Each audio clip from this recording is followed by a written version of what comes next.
50, 24% at sales and marketing, and then 21% G&A. And I kind of built this spreadsheet so if you just go like for instance, type in the SF tab, yeah, there you go.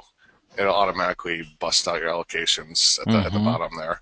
Mm-hmm. And and similarly, like UK, it's mostly it's a cost of revenue office and sales and marketing office, so that only gets allocated to those two departments. Mm-hmm. And then Austin is 3 departments. Yeah. Singapore is 2. And Swiss is 2.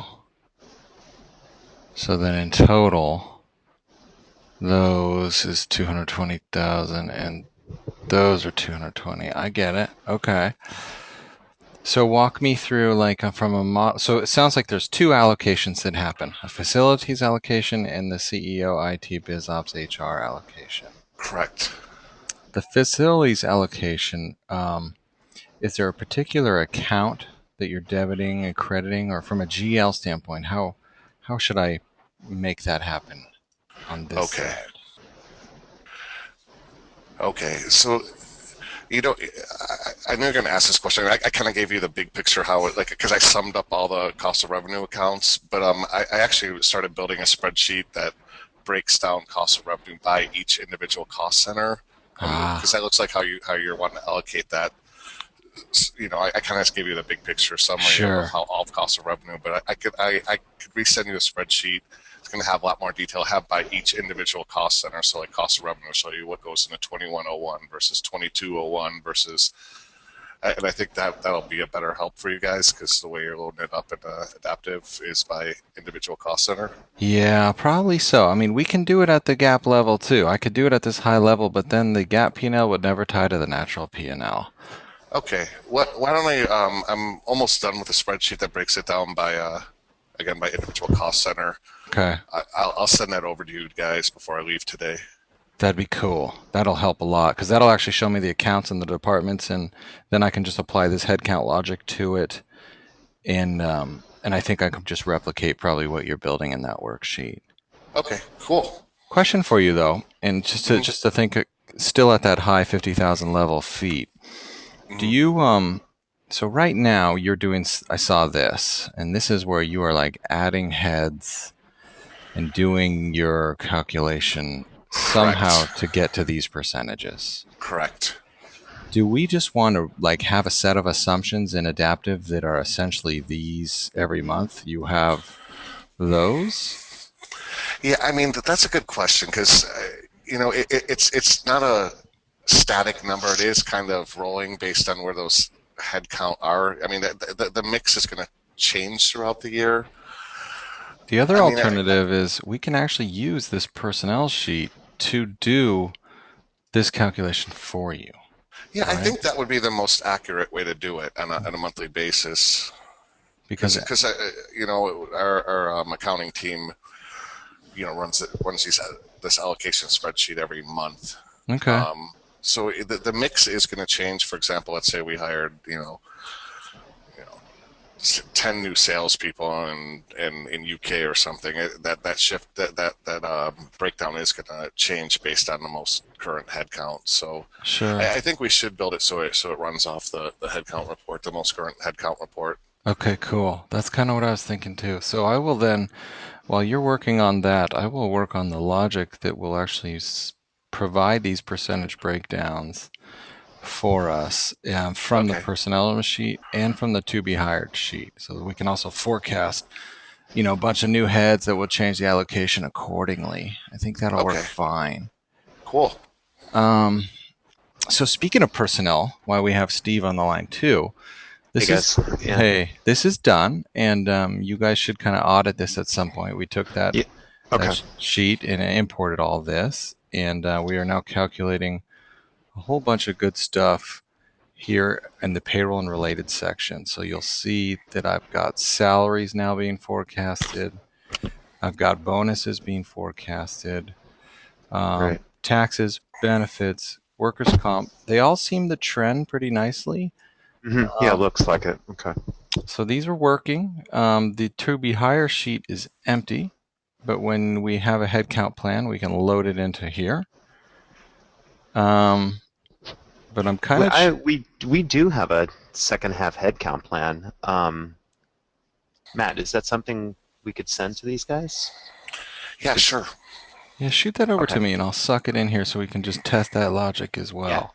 yeah. That's. I would like to do that. So that'll be nice. That'll be good. So you have actual headcount as of what date loaded in there? That's a good question. Let me find this file. Let me just hide this column. This one came from personnel import. This was called a copy of ADP file. Where is this? Do they date these things? Well, I can tell you that Mayor sent this to us last week, so I would assume it's as of Okay. last week, but there's no real date on here. Okay. So now, what have you guys?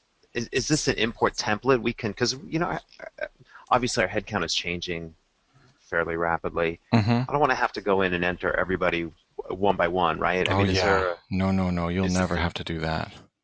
Okay. Yeah, this is a template, and it just gets sucked right in here under integration.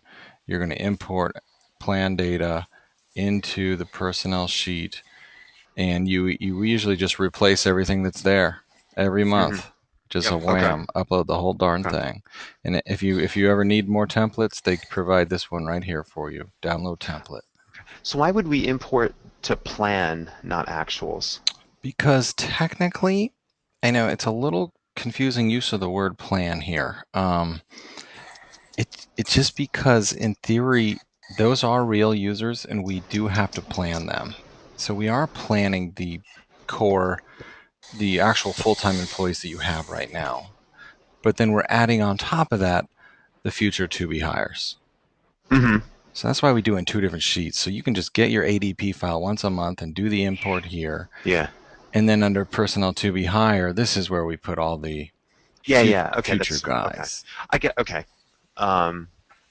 Oh, because we're not for actual salary expense, we don't have it by person, right? This is why. Okay, I understand why it's by plan. Am I on the right track? It's You are, because yeah. okay, right, because we don't have a payroll drill down for actual salary expense, so you would never. Okay, Yeah, when I drill really, into what this, this is really the reason why we have current headcount is for planning going forward. Got you it. got it. Okay, I You totally got got it. it. Okay. Yeah, Yeah, I'll work with Matt, and we'll get you our second half headcount plan. that'd It's be not, great.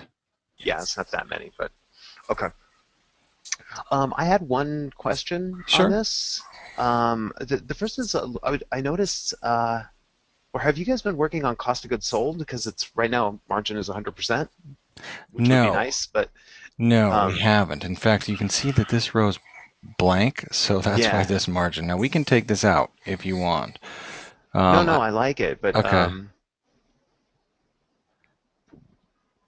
but I mean, so you have our, the So, 200 series departments in. So is there a uh, reason why their expenses are down, below? okay, good question. So the way it came out of QuickBooks, those are in OpEx. But if you're telling me that everything, I was kind of wondering about this. So when I see this, COGS, Hmm. those in theory then on the GAAP P&L, we would put those when this is ready. We will Yeah. put those up in COGS. Okay. So I guess this probably shouldn't be here, this gross Yeah, margin the ones on you just this sheet. yeah, the ones you yeah, once you go ahead and take that I'm gonna out and take the that cost of out good. Okay, and then you could take out the cost of goods sold line too. altogether. Good. Yep. I'll Okay, take out perfect. all three of those right there. Great. But then on And the GAAP then P&L, you really will have that stuff. yeah. So now one other request is there I see you've got allocated expenses rolling up to Let me see. total Yes. expenses right there. Mm-hmm. And I know that's correct, but we really we look at expenses, kind of pre-allocation, and then we add in allocations and, depreciation and stock-based comp and all that. I mean, can we move allocation like kind of to its own line? Sure. Often we Matt, do that in. would you agree with that formatting or Yeah, I agree. okay. So a lot of times we do that in a report where we kind of we run you kind of an unallocated P&L. Hmm. Um, unfortunately, this relationship that we have with QuickBooks on the natural P&L, this kind of has to stay here. Okay. But we Okay. can make another sheet or a report that will be unallocated for you. Okay. And if it's something that you send to people or share outside of Adaptive, it might be better off in a report anyhow. Okay. I'm just thinking like as we work in here, we're going to be we're going to want to look at expenses, Yeah, and I have in my with notes from our last talk, pre-allocated. So it is on my hit list here that you want a total OPEX view that is before allocations. yeah. Okay. So maybe it's a report. I guess It, yeah, you can't break the hierarchy here, I guess. yeah, because it has to be kind of a one-to-one relationship with that QuickBooks import. Okay. Let me think. What else? Is there anything else new to show you right now? Not really. Just the fact that the personnel sheets are up. All these assumptions are now in line. So under personnel assumptions, these have all been kind of tailored to match your trend. So you guys might just want to audit these. Okay. Oh, one other thing, Steve. While we were in here, we noticed we added a couple new things that we can take it out if you don't like it, but I'm not sure. We haven't talked about how you guys do any recruiting, but sometimes adaptive best practice is if there's a to be hire, we would Hmm. put like a 20% here or something, which would mean when that to be hire started, we would just charge the P&L, 20% of their first year salary for recruiting. Okay. Do you guys do anything like that today? In our budget, our forecast, we made an assumption that a, a flat rate assumption that all things being equal, each new hire would be 7K, Okay. 7,000. So it's not really a percentage, but we're maybe that is a more accurate way to do it. Because some of our new hires there isn't zero recruiting fees. Some of Right. them it's 20,000. It's kind of Yeah, but we could go and toggle that and have it go every other hire or something, right? Is for every Mm-hmm. third hire we Mm-hmm. pay the 20%. I'm going to leave it in, but you guys tell me. As we get deeper into the P&L, we'll have Okay. probably more discussions about recruiting. But I just wanted you, when you see this column here, for the time being, that's what it's doing. Okay. It doesn't do much good on the actual personnel sheet because all these people are already hired. But when you Yeah, get over yeah. to this sheet, it truly is